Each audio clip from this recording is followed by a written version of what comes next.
quelques jours, quelques petits jours avant le 31 pour inverser la tendance. C'est maintenant que tout se joue pour TVL. Emporter l'adhésion de nos téléspectateurs ou se retrouver en septembre avec à la place de nos programmes cela. Notre modèle économique, garant de notre liberté, est difficile et exigeant parce que sans votre aide à tous, tout s'arrête. Mais tout cela ne peut pas s'arrêter, c'est notre certitude et j'espère que c'est aussi la vôtre. Alors, aidez TVL, mobilisez-vous, mobilisez vos proches, aidez TVL parce que forcément, la liberté a un prix.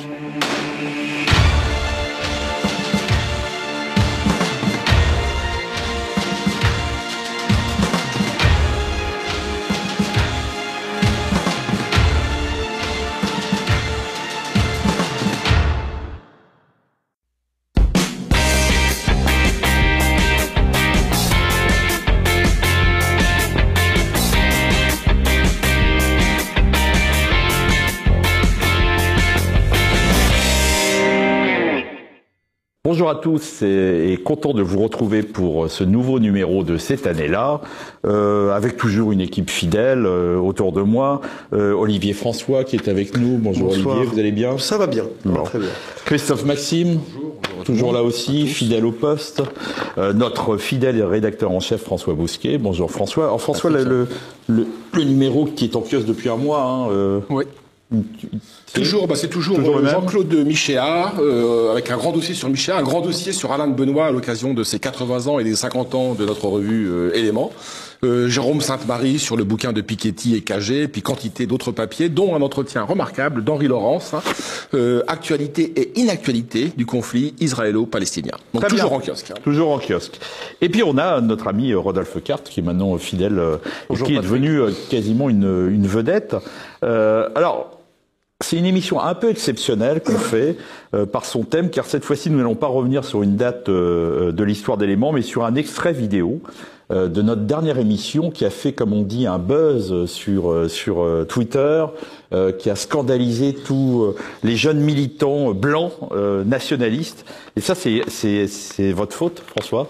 Hein, cette petite vidéo, vous êtes aujourd'hui maintenant sous protection policière, mon cher François. On vous traite sur les réseaux sociaux d'ennemis des Blancs, de presque boomers. Vous avez vu, on n'est pas boomer, mais voilà. 20 ans près, je suis pas boomer. Presque boomer. Et nous parlons pas de notre ami Rodolphe Carte, qui depuis la parution de son excellent petit livre, on va voir la couverture juste sur l'écran, Feu sur la droite nationale, est aussi insulté et menacé. Alors là, j'ai eu le bibendum Carte, hein, on vous appelle comme ça, qui paraphrase Soral, moins les punchlines et l'antisémitisme. C'est déjà ça. Oui, oui, c'est ça. Ouais. Mais avant tout, j'aimerais bien, et on va revoir, on va demander à l'équipe technique de TVL de nous mettre l'extrait vidéo hein, qui a fait le buzz et qui a scandalisé nos jeunes militants. On regarde. Je trouve, parmi la jeunesse, émerge de plus en plus un nationalisme à la pas trumpien, mais blanc, qui ne repose sur rien. Parce qu'il est absolument intellectuel, abstrait. Derrière mon écran d'ordinateur, je suis... Parce que en effet, le petit blanc, le bad bout, etc. Il est le personnage walbékien, il est un peu snobé, méprisé, et il est légitime qu'il essaye de défendre ce qu'il est. Donc ce qu'il est, c'est la question de la blancheur de peau, quoi. Et ils sont en train de fantasmer un nationalisme blanc, mais c'est un nationalisme blanc qui est 2.0, dématérialisé, hors sol. Hein. Ils sont presque citoyens du monde en réalité, puisque désormais la seule chose qui est centrale, c'est la question du patrimoine génétique. Hein. Patrimoine génétique par définition. Oui, parce que des États-Unis à l'Australie, à l'Afrique du Sud. Donc moi je pense que c'est un débat central, en tout cas pas pour notre génération, Patrick et moi, de celle de David un peu moins, mais pour celle de Rodolphe. Hein, nous en tout cas à la librairie à Éléments, on reçoit beaucoup de jeunes, hein, des vingtenaires, hein, et on sent que ces questions que David pose dans le papier 1933, donc dans l'entre-deux hier, se posent, alors pas dans les termes aussi dramatiques hein, qu'elles ne se posaient il y a 70 ans, 80 ans, mais se reposent, ils sont de nouveau à l'ordre du jour. Hein. C'est-à-dire que c'est un nationalisme qui est complètement déraciné, donc ça n'a aucun sens. Un nationalisme sans peuple. Ouais, sans peuple. Hein. Donc voilà, c'est cet extrait qui a mis le feu aux poudres. Et donc François, si je résume bien, vous n'aimez pas les Blancs, vous n'aimez pas les jeunes. Blague à part, beaucoup de jeunes militants ont été choqués par votre démonstration. Beaucoup nous expliquent qu'on n'a rien compris, que nous ne sommes plus dans la même époque et que ce que vous dites, c'est un truc de vieux ringard, quoi. Sur le fond, ils ont raison, puisque c'est une citation qui est un peu hors contexte, hein, et il faut la contextualiser comme toute chose. Hein. C'est une génération, là on parle de la génération X, Y, moi, ça n'a pas beaucoup de sens, les milléniaux, là, que sais-je, les vingtenaires, les trentenaires. Rodolphe est à la bordure de cette génération, moi ça fait 30 ans que j'y suis plus. La colère de cette génération est légitime, hein. La rage de cette génération est légitime, hein. Elle a été confrontée au grand remplacement dès leur plus jeune âge, dès son plus jeune âge, mais parlons d'un pluriel là, ce qui n'a pas été le cas pour notre génération. Moi, ma génération, donc je suis né en 68, j'étais à l'école dans les années 1980. J'ai pas été confronté directement à l'immigration. Les immigrés arrivent quand je suis en terminale, pas plus. Je les côtoie moi dans le métro. C'est un phénomène de halo assez lointain dans la rue le mercredi quand je joue au football, hein, mais de fait je ne suis pas confronté directement à la question du grand remplacement. Pourquoi ? Parce que le regroupement familial a eu lieu en 76, ça va mettre 15 à 20 ans à produire ses effets. La France est encore ethniquement assez homogène, c'est pas la France de mes grands-parents, de nos grands-parents, mais quand même c'est une France qui est beaucoup plus proche de celle de nos grands-parents qu'elle ne l'est de la France contemporaine, de la France d'aujourd'hui. Donc la colère de ces gens-là est légitime puisque dans la cour d'école, ils ont été confrontés à la guerre des yeux. Qui est un motif que la sociologie a évacué, a placardisé, a caché. Il y a une guerre des yeux qui nous a sauté au visage, hein, il y a un mois à Crépol, hein, avec un assassinat, avec une descente. Hein, c'est pas les rixes intervillageoises des balles, d'ailleurs il n'y a plus de balles aujourd'hui, c'est impossible un bal, là encore. Différence générationnelle assez importante. Hein. Moi, le mois de juillet, au mois d'août, chez mes grands-parents, on allait de balle en balle. Des fois, il y avait des rixes. Hein. Parfois, on sortait le couteau. Hein. Faut pas non plus l'oublier. Ouais. Hein. Mais ça n'allait jamais jusqu'au meurtre hein. Et à l'expédition punitive raciale, hein, telle qu'on l'a vu à Crépol. Hein. Donc, la colère de cette génération est légitime. Hein. Je ferai dans Éléments un reportage un jour sur les jeunes de la France périphérique, dans des villes désindustrialisées, qui n'ont pas été comme moi, qui n'ont pas eu la chance que j'ai eue d'être dans du privé sous contrat, qui sont dans du public. Hein. Or, dans la cour d'école, dans le public, il y a une hiérarchie raciale. Hein. La hiérarchie raciale, tout en haut, il y a le grand noir. Eux, ce sont des petits blancs. Juste en dessous, c'est des témoignages de première main hein, que j'ai de gens à Saint-Étienne, à Rouen. Hein. J'aimerais en avoir plus pour donner corps et chair à ce reportage. Hein. Dans la cour d'école, il y a une hiérarchie qui relève de l'éthologie. On n'est plus dans l'anthropologie, on est dans l'éthologie. Tout en haut, le grand noir. Juste en dessous la blonde, hein, et tout en bas le petit blanc. Donc c'est la hiérarchie des prisons américaines finalement. Ouais, c'est exactement ça. C'est un univers carcéral. De toute façon, on vit dans un monde carcéral, hein. Comme le disait Renaud Camus, repris par Macron. On est au cœur des processus de décivilisation. Et ce que je veux dire moi à cette jeunesse-là, le travail à Éléments à la Nouvelle Librairie, c'est de faire le contraire de ce que cette polémique a suscité, c'est d'assurer la transmission. Or, nous n'avons pas assuré la transmission, donc nous sommes fautifs. Hein. Mais dire à cette jeunesse-là que notre rapport à l'immigration est d'une autre nature, puisque nous avons été confrontés au grand remplacement adulte. Hein. Et j'ai envie de dire la phrase de Talleyrand sur l'Ancien Régime, ceux qui n'ont pas connu l'ancien régime migratoire de la France, hein, année 1980, en 90 ça bascule, n'ont pas connu la douceur de vivre. Voilà. Nous avons connu la douceur de vivre dans la cour d'école, même les rixes intervillageoises. Moi, j'y assistais. J'avais un cousin qui avait sorti le couteau, à force de boire de la bière, je veux dire. Mais ça n'a jamais été sur le meurtre, et c'est jamais dans un contexte racial. Hein. Donc, de fait, je les comprends très bien, et on va en parler. Leur colère, leur rage, leur révolte est normale. Hein. Ils ne sont pas écoutés, ils n'ont aucun statut symbolique. L'antiracisme est contre eux. Ce sont eux qui sont forcément racistes. Simplement, c'est la réponse politique hein, que je pointais du doigt dans notre précédente émission cette année-là. Mais en aucun cas, je regrette que ces jeunes gens, parce que la vidéo a été vue 80 000 fois, je crois, la petite vidéo, la petite pastille en quelques heures. Hein, je regrette que c'était mal interprété. C'était pas du tout l'objectif. Hein. L'objectif, c'est de dire, vous avez raison. Nous n'avons pas assuré, nous adultes, hein, la transmission intergénérationnelle. Hein. Pour autant, le choix politique qui est le vôtre est un choix impolitique. Voilà, c'est ce que je voulais dire. Hein.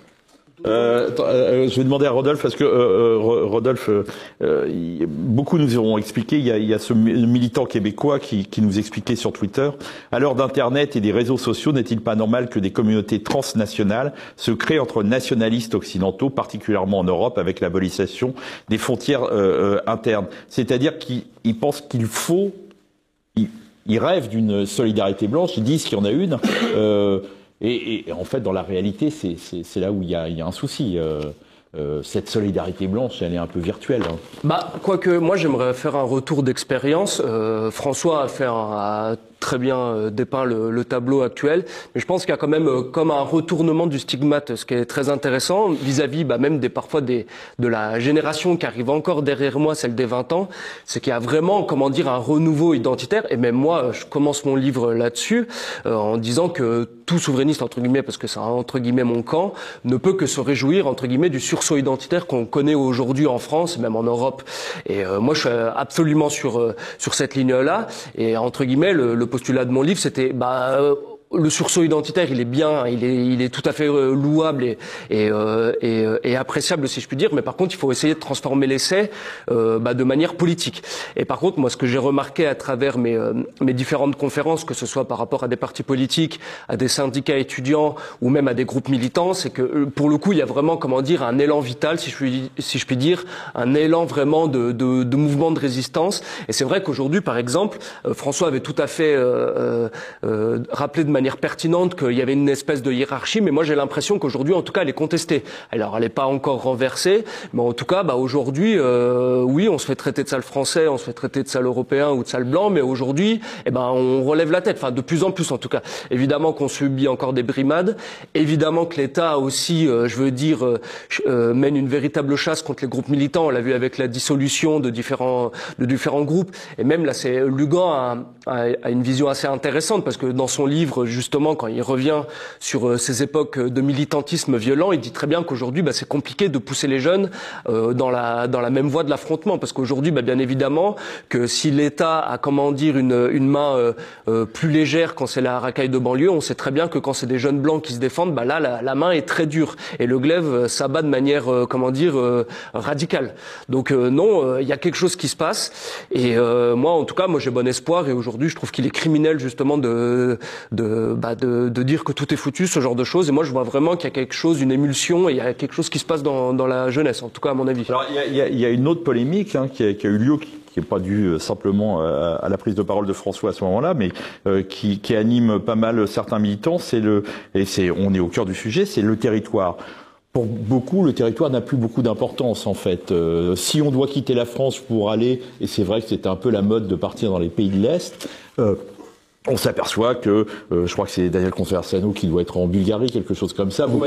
En Roumanie, il y en a qui vont en Bulgarie, il y en a d'autres en Hongrie, etc. Et en Russie aussi. Et en Russie. Et il y a quand même beaucoup de gens dont je parle de la Hongrie, et qui m'ont dit, oui, il y a des jeunes Français qui arrivent là-bas, mais par contre, ils sont là-bas plus comme s'ils étaient touristes, c'est-à-dire qu'ils apprennent pas forcément la langue. Ce qu'ils veulent, c'est être dans une ville qui soit une ville blanche, et c'est tout ce qui les intéresse. Et là, il y a un véritable problème par rapport au territoire. Normalement, un Français, il est quand même attaché à sa culture et à sa terre. Oui, c'est le fameux débat sur l'expatriation. Alors là aussi, c'est un débat qui est relativement difficile, parce que, on peut pas prendre les personnes à partie, parce que souvent les gens qui s'expatrient ont des raisons légitimes. À titre individuel, oui. À titre individuel, je pense qu'il est contre-productif d'attaquer les gens justement sur des arguments moraux, en disant que c'est des lâches, que les gens qui restent, c'est des résistants. Là aussi, je pense qu'il faut garder un peu d'humilité, un peu de distance critique. On n'est pas dans des périodes non plus de guerre civile. Alors on est peut-être dans des pré-périodes de guerre civile, ce qui est encore différent. Mais moi, par exemple, je sais très bien qu'à une femme aujourd'hui qui sont en insécurité en France, si elle a envie d'aller dans un pays entre guillemets plus sécurisé, plus homogène ethniquement, je trouve ça très compliqué de lui dire que comme dirait Dupond-Moretti, c'est plutôt un sentiment d'insécurité, bien évidemment. Mais là où, par contre, à mon avis, cette question doit être prise, c'est quel système, en tout cas, induit ces sentiments chez les gens. Et là aussi, c'est peut-être une chose qu'on a perdue dans notre génération, c'est le fait de l'atomisation, c'est cette perte, entre guillemets, du sens politique, des actions d'envergure, si je puis dire. Alors, il y a des groupes militants qui le font très bien. Là aussi, moi, je trouve souvent qu'on a tendance, par ethnomasochisme, à toujours taper sur les Français en disant qu'ils ont perdu, entre guillemets, pardonnez-moi l'expression, leur énergie et leur parti par rapport à d'autres pays, comme par exemple l'Irlande, où on a vu qu'il y a eu des soulèvements. Mais moi, je trouve que c'est quand même, faut le relativiser. Il y a des groupes militants qui se mettent en place, il y a des groupes militants qui sont actifs sur sur le terrain. Mais par contre, il faut voir aussi toutes les pressions qui subissent, juridiques, parfois économiques. Et on sait très bien que, par exemple, il y a certains youtubeurs, par exemple comme Julien Rochdy, qui avaient dû, à partir à un certain moment de leur vie, s'expatrier, parce que la pression juridique du système était irrespirable pour eux, ça devenait très compliqué. Donc voilà, c'est des situations qui sont assez complexes et assez difficiles à appréhender. Et moi, c'est ce que j'avais essayé dans le livre, c'est vraiment de faire émerger, entre guillemets, ou de concrétiser cette énergie, entre guillemets, en bas, et de la transformer de manière politique. François, pour revenir sur la petite vidéo, on montrait le paradoxe, on parlait, je pense que ça les a beaucoup énervés. Ils sont quand même très susceptibles dans leur ensemble. C'est leur montrer qu'en fait ils ont quand même intégré cette mondialisation. Il y a ce paradoxe-là. Moi, c'est le paradoxe que je pointais tout en disant que la colère est légitime. La réponse est problématique, puisque c'est l'identité à la carte. Moi, je nuance ce que dit Rodolphe. Oui, on peut partir. C'est ce qu'ont fait les Cévenols, c'est ce qu'ont fait les protestants face à la persécution. À un moment donné, face à la persécution, on doit partir en Suisse, on doit partir aux Pays-Bas, en Afrique du Sud. On n'en est quand même pas tout à fait là. Donc là, c'est plutôt un choix à la carte, de l'identité à la carte, sans profondeur de champ historique, et qui pose la question de l'identité. C'est quoi l'identité? Est-ce que l'identité, c'est du gène? Est-ce que l'identité n'est que de la génétique? Ouais. Est-ce que c'est la guerre des gènes contre les gènes? Donc on revient à l'état de nature de Hobbes. C'est un petit peu la vision, mais c'est une vision qui corrobore quelque peu celle du libéralisme. Donc c'est un passe-là que je pointe. Ça veut dire qu'on occulte, toute la profondeur de champ historique, toute la profondeur de champ culturel, toute la profondeur de champ linguistique. L'identité est un ensemble de choses. C'est évidemment de la biologie, mais c'est aussi, et d'abord peut-être de la culture. Et c'est cette culture-là qui est passée à la trappe. Donc c'était ce que je pointais premièrement. Deuxièmement, c'est l'idée qu'il y a une solidarité blanche international. Et en réalité, donc désormais, ce serait non plus internationaliste de tous les pays, unissez-vous, c'est nationaliste blanc de tous les pays, unissez-vous. Ça ne peut pas avoir de traduction politique. Je peux être proche d'un Sud-Africain, je peux être proche et on a nos correspondants, les correspondants d'éléments aux États-Unis, j'en suis proche. Mais politiquement, on ne peut rien construire là-dessus. On est dans l'impolitique. Ça veut dire quoi en termes politiques pour nous? Ça veut dire que nous allons nous ghettoiser. C'est-à-dire que nous avons créé des isolats. C'était le fantasme de Jean Raspail. Dans l'idée de Jean Raspail, c'est que le clandestin est advenu. Nous sommes devenus minoritaires. Les remplaçeurs nous ont remplacés. Mais ça veut dire que nous allons adopter une culture du ghetto. Moi, je ne veux pas adopter une culture du ghetto. Je veux maintenir une culture majoritaire, avec une dimension ethnique constitutive, centrale, que je ne révoque en aucun cas. Pour revenir à ce que dit François, je cite souvent cette phrase d'Albert Caraco qui dit « Quand on a tout perdu, la seule chose qui reste, c'est la race ».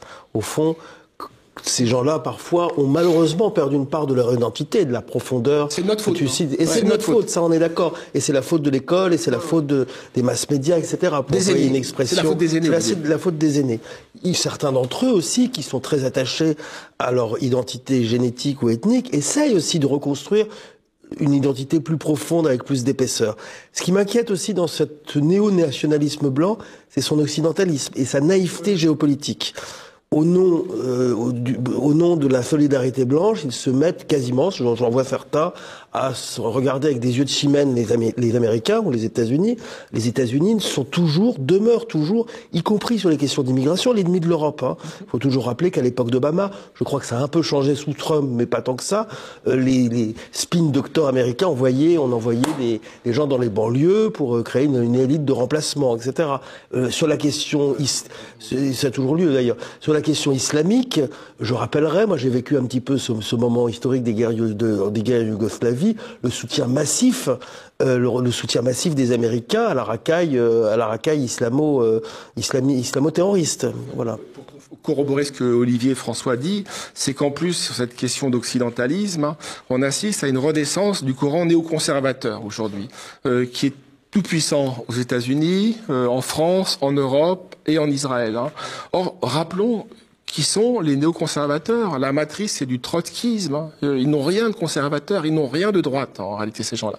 La matrice, ce sont des trotskistes. Qu'est-ce que c'est que le trotskisme? C'est la révolution permanente.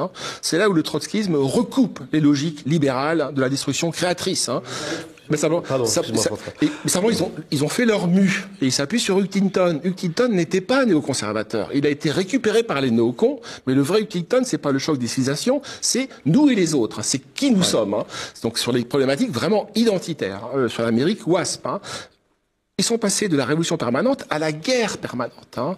Je lisais dans Jacques Beau, on est passé en 30 ans, hein, c'est fascinant, en 30 ans on est passé je crois, de 1000 ou 2000 attentats pour 300 à 400 morts, on a multiplié par 20 les chiffres. Hein. Aujourd'hui c'est 30 000 morts par an de terrorisme. Hein.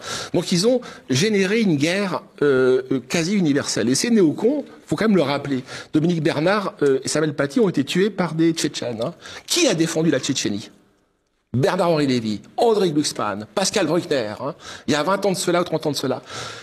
Les premiers terroristes français, ils ont été formés où? En Bosnie-Herzégovine, hein, par Ilya Izetbegovic. Qui a défendu ces gens-là? Bernard-Henri Lévy, André Glucksmann, hein, toute la bande des néocons et des nouveaux philosophes. Hein.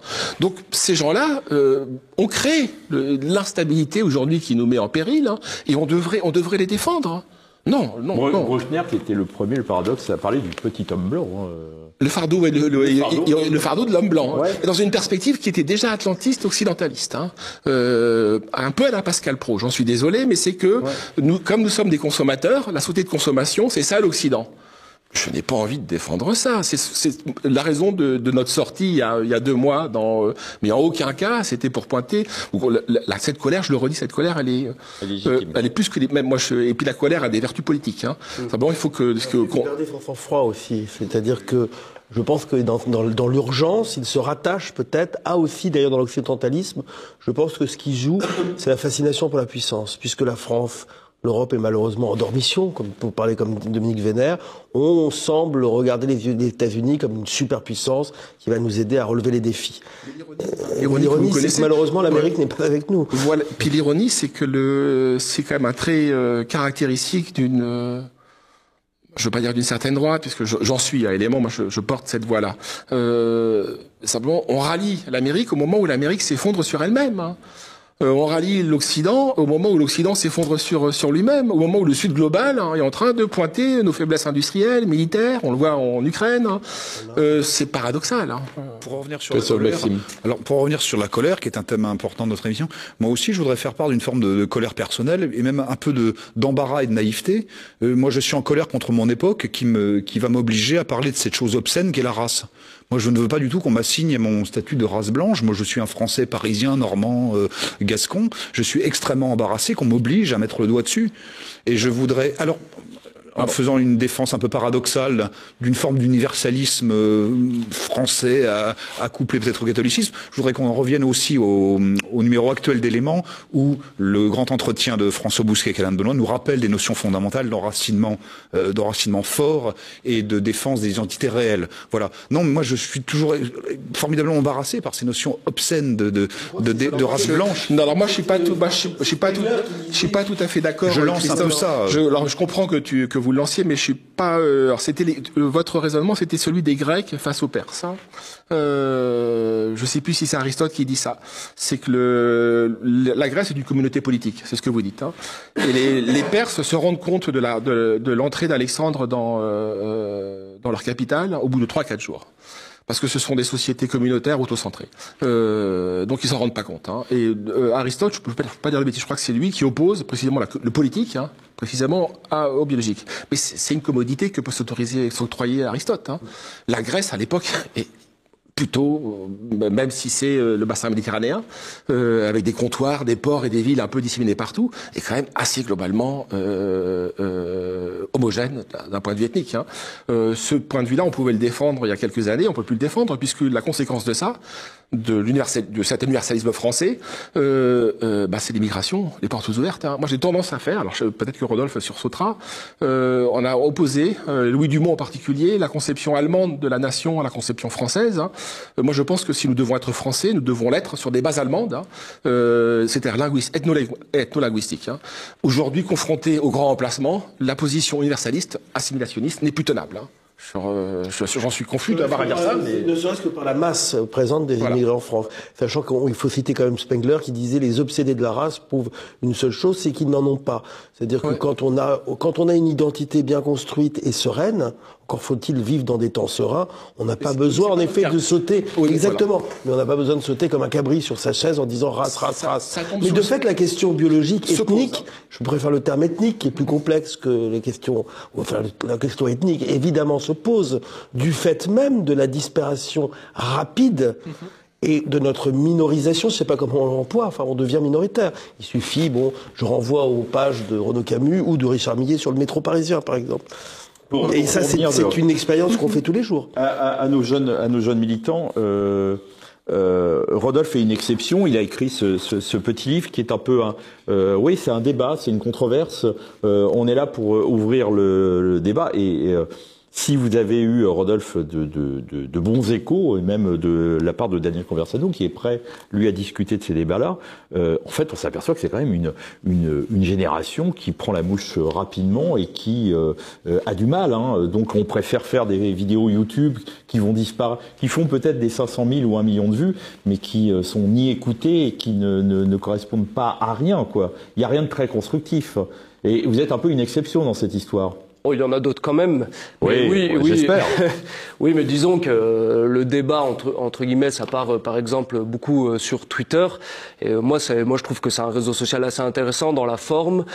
C'est vrai qu'on balance des saillies un peu de manière laconique, et ça aurait été drôle, par exemple, de voir un Georges Clémenceau ou un Sacha Guitry sur Twitter. Je pense qu'il aurait été très bon.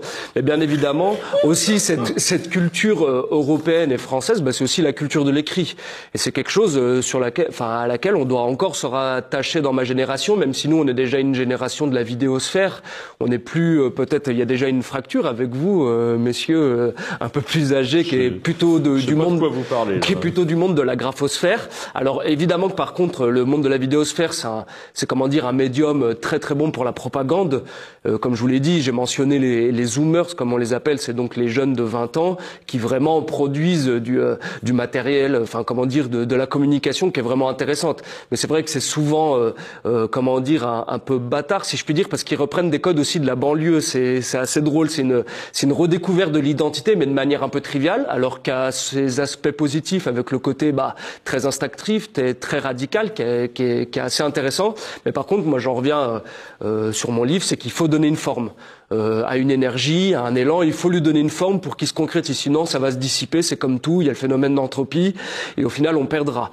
Donc voilà, c'est cet objectif, entre guillemets, de conscientisation, et évidemment que la solution politique des années à venir comportera cette donnée biologique. Moi, je suis sur l'axe de Christophe. J'ai pas envie de la réduire qu'à ça. J'ai pas envie qu'on me réduise qu'à ma race. Je sais qu'elle est importante. Je sais qu'on me vise aujourd'hui en tant que blanc, en tant qu'Européen, en tant que Français. Mais ça m'empêche pas. Mais j'ai pas envie non plus d'être réduit qu'à ça. J'ai envie de conserver, si je puis dire, la complexité que l'histoire, que la culture a pu nous donner. Si vous permettez quand même une toute petite un contrepoint. Ça tombe sous le sens que vous dites. Simplement, on va une fois de plus, dire la phrase fameuse de Julien Freund, c'est l'ennemi qui vous désigne, c'est l'ennemi qui fait de vous des blancs. Donc vous le devenez de fait. On peut s'en défendre, mais de fait, on peut s'en défendre individuellement en plus, et pas collectivement. Donc moi je crois que la messe est dite à cet égard, mais bon. François, il y aura une suite de ça ou... Oui. Alors, Rodolphe défend magnifiquement le bouquin, c'est vraiment un très bon livre. Petit livre par la taille, mais très dense, très riche. C'est débat et controverse avec Conversano et avec d'autres. Donc le débat est ouvert et Daniel Conversano va publier aux éditions de la Nouvelle Librairie une réponse sur laquelle peut-être Rodolphe rebondira. Voilà, donc on dit le débat est lancé et on salue tous nos amis, nos jeunes militants blancs, et qui faut pas prendre la mouche à chaque fois qu'on dit quelque chose contre vous. Voilà, on se retrouve dans 2 mois et le mois prochain on retrouve Olivier pour une émission du Plus d'éléments, c'est ça ? Bonjour chez vous.